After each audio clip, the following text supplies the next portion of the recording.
So I'm going to take a slightly different tack. I want to argue that the union from which I come, and now I'll talk about 1199, and later I'll talk about SEIU, but the union from which I come has almost always believed that in some ways you needed to build relationships outside of the labor movement with community-based organizations. We made an alliance with the civil rights movement, essentially, early on. Right. And that alliance itself is what helped to build 1199 in New York.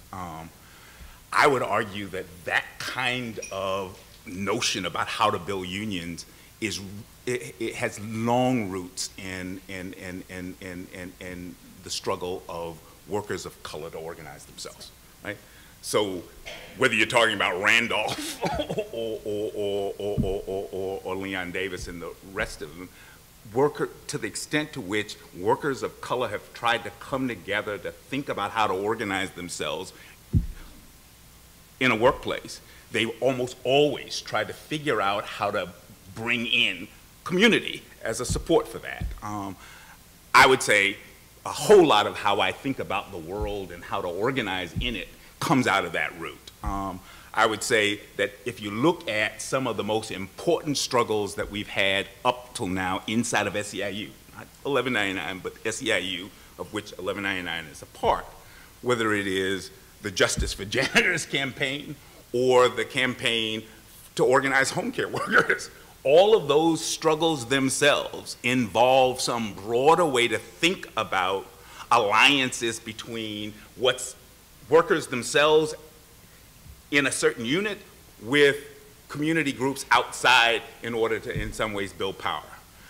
I would say that the alliances that were in fact built along the way has also involved us in a conversation with things outside of ourselves that obliges us to support struggles that are not necessarily looked at as union struggles. So, civil rights, I would argue, is a union struggle, but even if it weren't, we were in relationships to things outside of ourselves that in some ways said we had better, in some ways, figure out ways to support the early civil rights movement. My old union did that, right? Essentially, our struggle around immigrant justice is an essential part of us building our power. We've seen it as such. And I would say SEIU has taken the stance early on that it is essential to building power for our members to in some ways figure out how to build an immigrant justice movement in this country. We are intimately involved in the post-Fergus organizing. Some people will say that's not exactly a union struggle.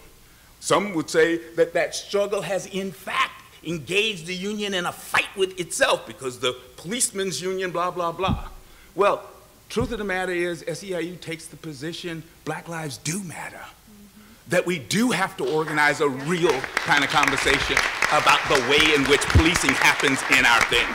That doesn't mean we don't want to in some ways figure out how to support policemen as organizers, you know, as workers themselves. I will.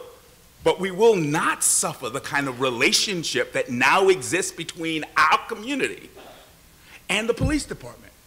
Right. And there needs to be a conversation, and the labor movement needs to be a part of it. So you should know, we went out right after Michael Brown and with the AFT and AFSCME and others and joined with parts of the civil rights movement and a youth movement that's burgeoning out there and said we need to take a stance. We need to take a stance and we need to support the demonstrations and we need to figure out. I would argue that is our obligation to in some way support our partners outside of ourselves. That goes beyond us taking on what are traditional union struggles, right? So I would say essential to revitalizing the labor movement and to building a more just society is these kinds of alliances. Absolutely essential, right? So I'll stop there, but that's me on the matter.